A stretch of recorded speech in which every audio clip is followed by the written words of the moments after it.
kami dari kelompok 1 ingin memaparkan tentang respon internasional terhadap kemerdekaan Indonesia. Sebelum itu, izinkan kami memperkenalkan diri kami masing-masing. Saya Yahya. Saya Dwita. Saya Ivana. Aprina. Saya Rehan. Kawan-kawan, kalian nggak penasaran kayak mana kemarin respon negara luar pas kita merdeka kemarin? Ya kan, terus gimana ya perjuangan orang itu? Ayo Min, kita lihat kepo aku. Yuk.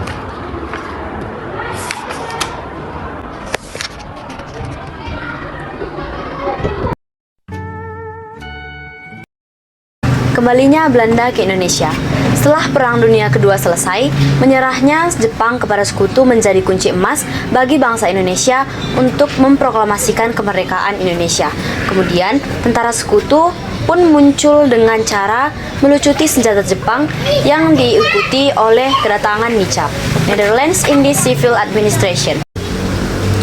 Agresi militer karena sejak awal Belanda ingin kembali menguasai wilayah Indonesia, ditambah lagi Indonesia sudah memerdekakan negaranya. Setelah Jepang menyerah kepada sekutu, akhirnya Belanda secara agresif melakukan agresi militer terhadap Indonesia. Agresi militer Belanda I dimulai pada 21 Juli 1949. Daerah tujuan agresi tersebut adalah yang memiliki nilai strategis dan ekonomi tinggi. Agresi militer I ini mendapatkan reaksi keras dari dunia yang akhirnya PBB memperkersai dibentuknya KTM. Belanda kembali melakukan agresi militer II dengan sasaran menghancurkan ibu kota rakyat Indonesia dan mendapat kecaman dari dunia. Akhirnya Belanda pun menghentikan agresinya dan bersedia berunding dengan Indonesia dalam konferensi meja bundar. Saya akan membahas mengenai perlawanan bangsa Indonesia.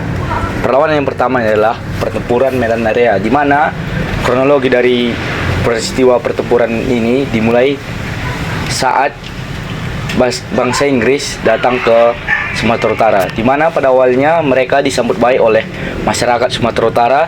Namun pada tanggal 13 Oktober 1945, penghuni hotel di Jalan Bali ataupun anggota dari pasukan Inggris, pasukan NICA, mulai membuat gaduh dengan merampas dan menginjak-injak lenjana merah putih yang dipakai pemuda Indonesia. Dari sanalah peristiwa pertempuran ini terjadi, di mana para pemuda menyerang gedung pemerintahan yang dikuasai sekutu, dan akhirnya pertempuran ini merambah ke kota-kota di sekitar Sumatera Utara seperti di Brastagi dan Pematang Siantar. Dan perlawanan yang kedua ialah perlawanan Margarana, di mana latar belakang dari pertempuran Margarana ini disebabkan oleh kedatangan Belanda ke Indonesia untuk mengambil alih kekuasaan yang sebelumnya dimiliki oleh Jepang. Tokoh dari pertempuran ini ialah Gusti Ngurah Rai yang berperan dalam menyusun strategi dan penyerangan terhadap Belanda.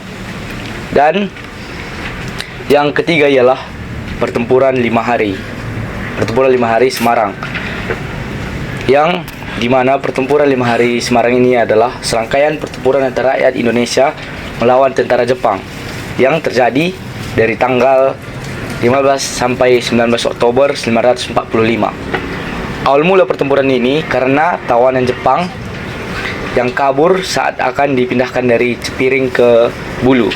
Setelah itu Jepang melakukan serangan mendadak kepada warga. Bahkan tersiar kabar bahwa Jepang memberi racun pada cadangan air minum warga Semarang.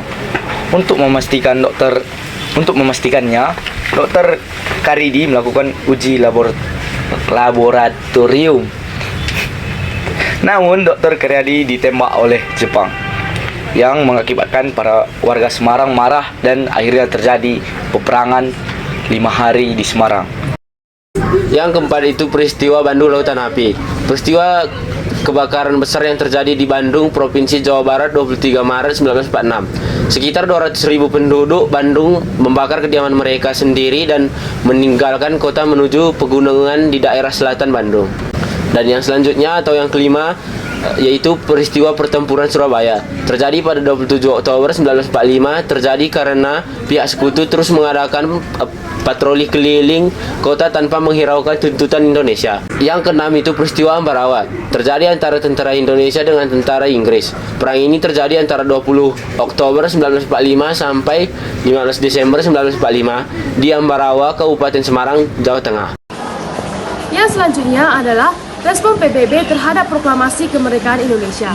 Yang pertama, PBB mengirim walinya dalam proklamasi kemerdekaan Indonesia dilakukan oleh pihak ketiga. Yang kedua, dibentuknya KTN atau Komisi Tiga Negara pada tanggal 25 Agustus 1947 untuk menengahi konflik antara Indonesia dan Belanda. Yang ketiga, dibentuknya UNCI atau Badan Perdamaian pada tanggal 28 Januari 1949 untuk menggantikan KTN yang dianggap gagal mendamaikan Indonesia dan Belanda. Dan yang keempat, dibentuknya UNTEA.